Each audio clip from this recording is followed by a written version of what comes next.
Nama saya Dr. Nurul Azra binti Nordin, selaku pegawai perubatan LPPKN Pahang, dan saya base di sini, Klinik Nur Sejahtera Kuantan, di mana di Pahang ni kita ada 5 Klinik Nur Sejahtera, iaitu pertamanya di sini di Kuantan, kita ada juga Klinik Nur Sejahtera Lipis, Kuala Lipis, Rauk, Bentong, dan juga Mentakak. So setakat ini 5 klinik di Pahang, di mana saya selaku satu-satunya pegawai perubatan di Pahang yang menjalankan perkhidmatan terutamanya di klinik dan juga perkhidmatan di luar daripada klinik. Perkhidmatan yang saya bantu dalam LPPKN ini ialah menawarkan servis perancang keluarga. Itu yang pertama, iaitu menyediakan metod ataupun kontraseptif rundingan kepada orang awam khususnya tentang pengetahuan bagaimana mengamalkan perancang keluarga, perancang keluarga untuk menghasilkan keluarga yang lebih berkualiti. Kemudian kita juga ada menawarkan perkhidmatan seperti pap smear, iaitu screening untuk mencegah kanser pangkal rahim ataupun cervical cancer, iaitu pembunuh nombor 3 wanita di Malaysia. Jadi kita menawarkan pap smear, ujian saringan pangkal rahim, dan kita ada juga buat di klinik dan juga program-program bas bergerak di luar. Dan saya juga terlibat dalam memberi kesedaran ataupun ceramah kesihatan berkait dengan kanser reproduktif wanita, untuk memberi ilmu mengenai kanser reproduktif wanita ini kepada orang awam, bukan saja wanita, juga kepada pasangan mereka ataupun kepada ahli keluarga mereka juga, supaya lebih cakna tentang pentingnya ilmu mengenai kanser tersebut.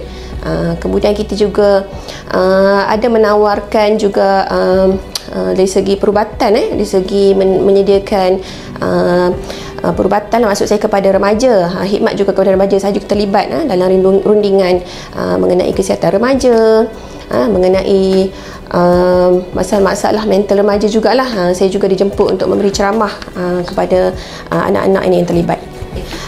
Mengenai perkhidmatan perancang keluarga, apa yang saya ada kat sini, so klinik ada menawarkan beberapa kaedah lah, sama ada kaedah secara hormon ataupun tidak berhormon. Jadi saya di sini saya lebih suka memberikan rundingan kepada klien-klien, terutamanya klien yang baru, yang tiada lagi ilmu mengenai merancang keluarga. Jadi kenapa perlu merancang keluarga, itu yang pertama sekali. Jadi kita kena tekankan supaya mereka tahu kesedaran tu kena ada. Untuk apa? Yang pertama, kena menjarakkan kelahiran. Kenapa? Untuk dapatkan pregnancy ataupun kehamilan yang selamat, untuk proses melahirkan selamat dan smooth untuk pasangan-pasangan ni. Kemudian untuk daripada kita kata tumpu dari segi ekonomi jugalah, financial kepada keluarga tu. Kita kata keluarga tu boleh support tak untuk bilangan anak yang mereka mahu, maksudnya desired children, berapa orang yang diorang nak. Kemudian dari segi kualiti keluarga tu sendiri, ada keluarga yang besar, anak ramai, mungkin dari segi kualiti dia agak baik, namun ada juga anak yang tidak ramai tapi kualitinya kurang, maksudnya kurang tumpuan kepada anak, mungkin ibu bapa yang sibuk contohnya. Jadi peranan saya untuk memberikan ilmu ataupun kita kata memberikan exposure lah. Pasangan kena tahu masa depan dia orang macam mana, nak menjurus ke arah mana. Jadi daripada situ saya nilai dulu kesihatan dia orang. Evaluation yang saya buat, saya tengok background dia orang macam mana, kesihatan ibu macam mana, ibu tu boleh cope atau tidak dengan kaedah berhormon. Jika ibu ada masalah kesihatan, saya suggest kita mungkin kaedah tertentu saja selamat, ataupun jika ibu tu sihat walafiat tidak masalah, jadi punya option kepada kaedah kontraseptif tu adalah luas, lebih terbuka. Jadi saya open kepada pasangan tu sendiri untuk memilih. PKB ataupun pusat keluarga bergerak, ini kita lebih menjurus kepada program di luar klinik, berbentuk fizikal, lebih kepada bas. Program kita bawa bas, maksud bas tu klinik bergerak juga, yang kita bawakan kepada komuniti-komuniti tertentu, untuk kita turunkan perkhidmatan kita. Kita jalankan perkhidmatan dengan pelibatan saya dan petugas-petugas klinikal. Yang ni tulang belakang saya lah yang memainkan peranan, di mana kami memberikan perkhidmatan direct kepada komuniti. So instead of dia orang datang kepada saya dan petugas klinikal lain yang pergi kepada dia orang. Dan selalunya PKB ni adalah percuma. So setakat ni lah kita masih dapat pembiayaan peruntukan daripada negeri Pahang. So alhamdulillah setakat ni so far so good. Kita dapat sambutan yang amat baik. So bila kita turun ke komuniti-komuniti ni, telah kita bawa ke perkhidmatan seperti saya cakap tadi, mammogram dan juga liquid based cytology pap smear tadi. Mammogram tu memang branding untuk LPPKN, di mana kita saring wanita-wanita yang berisiko, yang layak lah 40 dan ke atas untuk buat pemeriksaan payudara, di mana kita hantar ke pusat-pusat mammogram yang berdaftar dengan kita, ambil daftar kelayakan, daftaran tadi daripada mammogram tu kita bawa ke pusat-pusat mammogram. Dia orang buat kat sana lah, sebab pusat-pusat mammogram ni ada mesin dia orang. Jadi daripada situ bila dah buat ujian di sana, kalau keputusan abnormal ataupun signifikan lah, akan dirujuk kembali kepada saya. Okey, itu mammogram. Yang liquid based cytology ataupun pap smear tadi yang saya cakap tadi tu, itu kita ada buat kat klinik juga. Tapi kalau kita keluar, kita bawa bas ataupun program PKB ni, perkhidmatan tu percuma lah, kita bagi kepada wanita-wanita yang layak. So dia lebih kepada kita kata pendedahan lah. Ada wanita yang pandai ambil peluang tu, dan ada juga yang tak mahu. Di situ peranan saya kat situ, untuk tarik dia orang untuk promote kita punya, kita kata kesedaran yang produktif tu. Tak semua ada kan, dan rugi besar lah kalau kita turun kepada komuniti tu tak nak. Sedangkan datang klinik tu tak semua orang ada, maksudnya tak semua orang accessible untuk datang ke klinik. So itulah kita kata peranan publik dan peranan saya juga mesti synchronize each other. Nak wanita di luar sana lebih cakna juga tentang kesihatan masing-masing.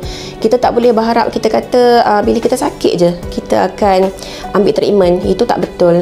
Sebetulnya mencegah, prevention tu better than cure. Maksudnya sebelum kita sakit lagi kita dah seek for help. Kita dah saring, kita dah screening, kita ikut apa suggestion doktor, rundingan kita tengok tu, maksudnya kita nilai bila rundingan doktor berapa kerap secara rutin tu, secara kerap maksudnya tahunan ke kita buat pap smear, ataupun bila perlu selepas bersalin saja ke, waktu bila, dan mammogram tu waktu bila. Bukan kita kata bila dah sakit, bila dah suspek ada ketulan di payudara baru kita pergi klinik. Kita takut waktu kita pergi tu sudah terlambat. Dan tak boleh kita kata bila dah kita rasa tak selesa, tak sedap badan, baru kita nak minta pertolongan. Waktu ni kita tahu kita sihat, kita rasa kita nak maintain untuk maksudnya jangka usia kita lebih panjang, kita sihat tu lebih lama. Jadi pentingnya kita ke klinik, kita ke hadapan, tanya orang yang ada expertise dalam bidang-bidang perubatan, tak kisahlah bukan perubatan ke, nak pergi kepada jururawat pun tak apa. Maksudnya orang yang ada knowledge yang boleh bagi nasihat kepada kita. Kepada wanita-wanita di luar sana, sukacita saya mengalu-alukan kedatangan wanita ini untuk mendapatkan perkhidmatan dekat klinik kami, untuk mendapatkan rundingan di pihak saya mengenai perkhidmatan yang kami tawarkan, sama ada mendapatkan pakej saringan perkhidmatan seperti tekanan darah, pemeriksaan glukos dan kolesterol, dan juga kita kata saringan kesihatan secara umum. Jadi wanita kat luar sana bolehlah beramai-ramai mengajak ahli keluarga ataupun kita kata kawan-kawan yang lain untuk datang mendapatkan servis kami dekat klinik Nur Sejahtera yang saya ada mention awal tadi, sama ada Kuantan, Lipis, Bentong Raup ataupun Mentakap. Kita ada 5 di Pahang. Perkhidmatan yang kami tawarkan ini, kita lebih menumpukan wanita-wanita yang mahu cakna tentang kesihatan diorang dan juga tentang kesihatan reproduktif wanita tu sendiri. Jadi sama adalah untuk mendapatkan rundingan tentang perancang keluarga, tentang apa kita kata mammogram lah, untuk mendapatkan pemeriksaan klinikal payudara.